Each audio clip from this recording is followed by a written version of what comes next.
कि मैं शब्दों की खैरात हूँ, कि मैं शब्दों की खैरात हूँ। शब्द मेरे पास है, मुर्दे जगा दूं शब्द से, होता अशुभ का रास है। तू पुकार उस परमात्मा को, तू पुकार उस परमात्मा को जो हर पल तेरे पास है। जब परमात्मा तेरे पास है तब भी सेवक उदास है। आणि ही उदासी दूर करण्याकरिता, हा परिसर अंधश्रद्धा मुक्त करण्याकरिता या परिसरातील सर्व ज्येष्ठ श्रेष्ठ मार्गदर्शक सेवक बांधवांनी हे सुंदर असं भगवत कार्य घडवून आणले। या सर्वांसाठी जोरदार टाळ्या होऊ द्या बांधवांनो। की धर्म न माझा धर्म न तुझा, की धर्म न माझा धर्म न तुझा, धर्मात असं काय आहे, माणसाने माणसाशी माणसासम वागणे, हाच माझा धर्म आहे, हाच माझा धर्म आहे। बांधवांनो, महान त्यागी बाबा जुमदेवजीने सन 1948 ला परमात्मा एक मार्गाची स्थापना करून जेव्हा बाबा पचमढीच्या दौऱ्यावर गेले आणि त्या दौऱ्यावर गेले असताना असंख्य दुःखी लोक बाबांनी त्या पचमढीच्या पर्वतावर बघितलं आणि बाबाला वाटलं की आपण जी दैवी शक्ती प्राप्त केली आहे, ही दैवी शक्ती या समाजातल्या दुःखी कष्टी मानवाचे दुःख दूर करू शकते। आणि बाबांनी तोच विचार घेतला आणि पचमढीचा दौरा झाल्यानंतर बाबा आपल्या निवासस्थानी आले आणि सन 1949 ला याच फरवरी महिन्यामध्ये मानव धर्माची स्थापना केली। बांधवांनो, मानव धर्म आपल्याला काय शिकवतो की मानवाने मानवाशी मानवासारखं वागणे, हा धर्म आपल्याला महान त्यागी बाबा जुमदेवजीने दिला। याला जोड भगवत प्राप्तीची बाबांनी दिले की फिरा चार धाम शोधून या पायी, अशी कृपा सेवकांनो जगामध्ये नाही, जगामध्ये नाही।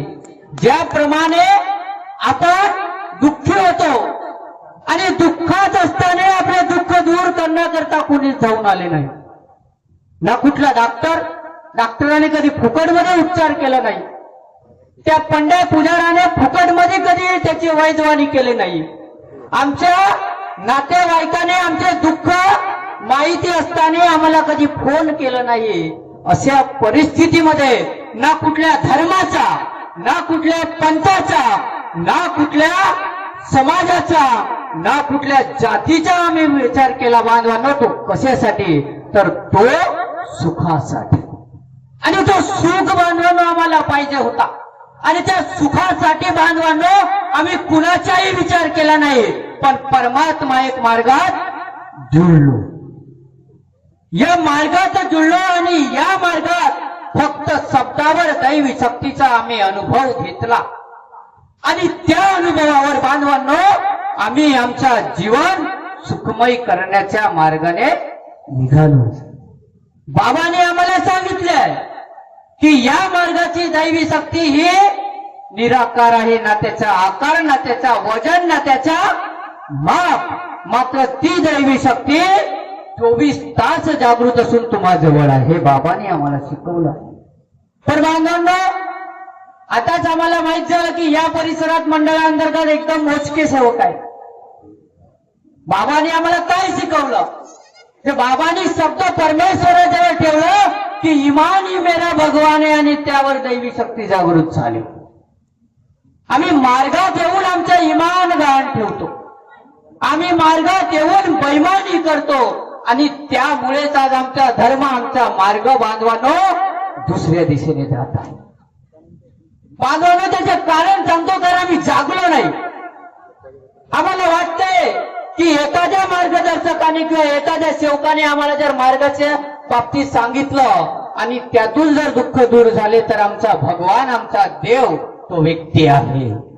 पण बाबांनी आम्हाला काय सांगितलं की या मार्गातली दैवी शक्ती 24 तास जागृत आहे आणि ती व्यक्ती अजिबात नाही, तर ती शक्ती आहे आणि त्या शक्तीची पूजा, त्या शक्तीचे विधी करायला महान त्यागी बाबा जुमदेवजीने आम्हाला सांगितलं। पण आमचं काय होते, नरी फुंकली सोनारे इकडून तिकडे गेले वारे. आम्ही इकडून ऐकतो तिकडून सोडून देतो, पण धर्माचा विचार कोण करेल? बाबांच्या कार्याचा विचार कोण करेल? ज्या महान त्यागी बाबा जुमदेवजीने स्वतःच्या कुटुंबाला दूर ठेवून या मानव धर्माचा, या परमात्मा एक मार्गाचा, या समाजासाठी स्वतःच्या खर्चानं निष्काम भावनेने कार्य केले. त्या कार्याला आम्ही कुठंतरी डागबोट लावतो. आम्ही तात्पुरत्या सुखासाठी, तात्पुरत्या समाधानासाठी मार्ग देतो. एक छोटासा दृष्टांत देतो. एका नगरीमध्ये एक मछुआरा होता. त्याचे मासे पकडण्याचा मुख्य व्यवसाय होता, मात्र तो गरीब होता आणि छोट्या मोठ्या तलावातून मासे पकडून तो मासे विकायचा आणि त्यापासून आपला उदरनिर्वाह करायचा. पण त्याच नगरात एक धनवान आणि गुणवान राजा होता. पण त्याही राजाला मासे पकडायचा आणि मासे पोसायचा खूप मोठा छंद होता आणि म्हणून त्यानं एक तलावाचा प्रायव्हेट वाला घेतला आणि त्याच्यामध्ये मासे टाकला. एक दिवस त्या मछुआऱ्याच्या मनात आला की राजाने तळा राखला आहे आणि तळ्यामध्ये खूप सुंदर सुंदर मासे आहेत, आपण त्याची चोरी केली पाहिजे. बांधवानो, त्या मछुआऱ्याने तोच विचार केला आणि त्या तळ्याच्या बाजूने गेला. तळ्यातील जाळ टाकले आणि तिथून मछुआऱ्याने मासे काढू लागला. पण त्याच क्षणात त्या राजाची सैनिक येऊ लागले आणि तिथे राजा होता. मछुआऱ्याने पाहिलं आणि मछुआऱ्याला वाटले की आज आपल्याला दंड पडेल, राजाला आपण सापडू. तर मछुआऱ्याने एक युक्ती केली. ती युक्ती अशी होती बांधवानो, की आपण इथला चिखल आपल्या शरीराला लावायचा आणि आपण कुणीतरी विद्वान पंडित आहोत, तपस्वी आहोत हा सोंग करायचा. आणि नेमकंच त्या मछुआऱ्याने केलं.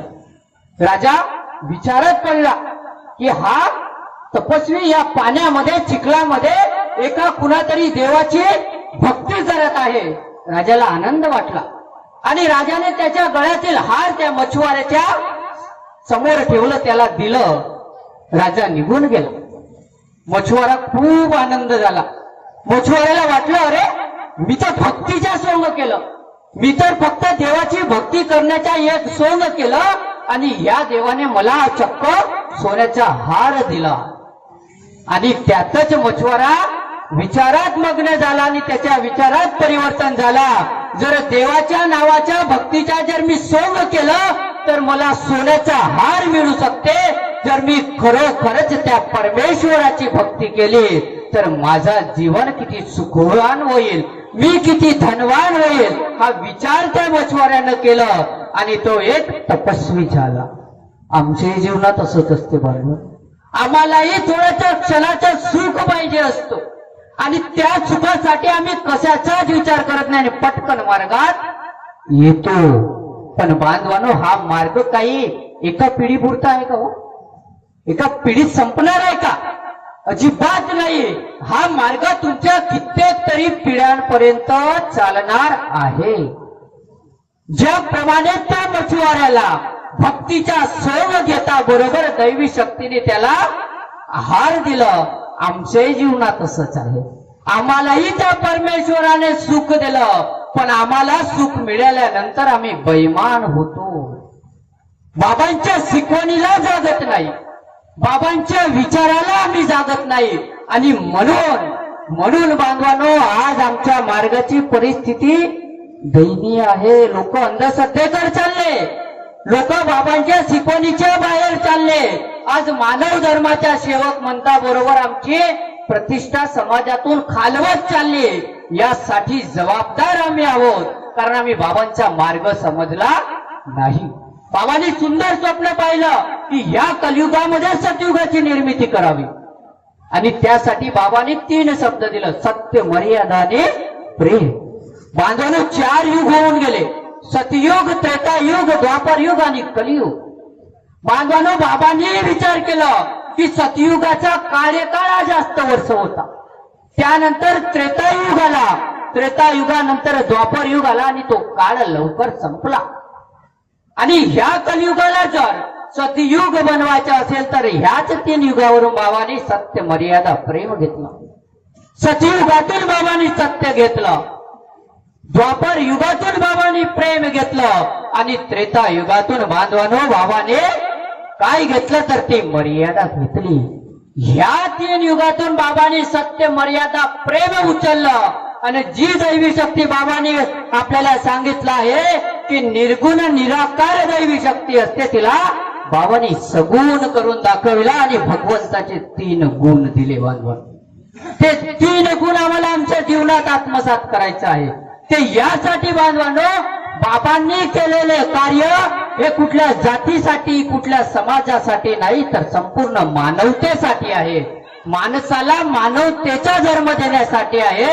या समाजात मानवता प्रस्थापित करून सतयुग निर्माण करण्यासाठी बाबांनी आम्हाला तत्वशब्द नियम दिले आहे. आणि म्हणून प्रत्येक सेवकाने आपल्या कुटुंबामध्ये सत्य, मर्यादा, प्रेमाचं आचरण करा. कारण जेव्हा जेव्हा कुटुंब घडेल तेव्हा आमचा समाज घडेल. आमचा समाज घडला तर आमचा युग घडेल आणि बाबांचे स्वप्न सतयुगाचे पूर्ण होतील. आणि त्यासाठी प्रत्येक सेवक बांधवाने बाबांनी दिलेल्या तत्व शब्द नियमाचा काटेकोरपणे पालन करा. पालन करणाऱ्याच्या पाठीशी सदैव दैवी शक्ती उभी आहे. कुणाचेही वाईट विचार करू नका, कुणाचेही वाईट करू नका, कुणाशीही बैमानी करू नका. कारण बाबांनी दिलेला हा मानव धर्म मानवी मूल्याचा आहे, मानवतेचा आहे. आणि त्याच विचाराने प्रत्येक सेवकाने राहावं आणि आपलं जीवन सुखमय करावं. येणाऱ्या पिढीपर्यंत महान त्यागी बाबा जुमदेवजींनी जो धर्म जसा स्थापन केला, जशी निर्मिती केली, तोच धर्म शेवटपर्यंत टिकवला जाईल. यासाठी प्रत्येकाने सजोटीने कार्य करा आणि देणाऱ्याने देत जावे, घेणाऱ्याने घेत जावे. की देणाऱ्याने देत जावे, घेणाऱ्याने घेत जावे. एक दिवस घेता घेता देणाऱ्याचे हात व्हावे, देणाऱ्याचे हात व्हावे, ते हात तुमचे व्हावे. या धर्माचा, या मार्गाचा प्रचार प्रसार करण्याकरिता प्रत्येक सेवकाने मानव धर्माच्या शिकवणीचा प्रचार प्रसार करावा. परमपूज्य परमात्मा एक सेवक मंडळ नागपूर अंतर्गत या समाजाला घडवण्याकरता प्रत्येकाने कार्य करावे. मी सुद्धा कार्य करेल एवढे बोलून आपल्या शब्दाला विराम देतो. सर्वांना माझा सप्रेम नमस्कार.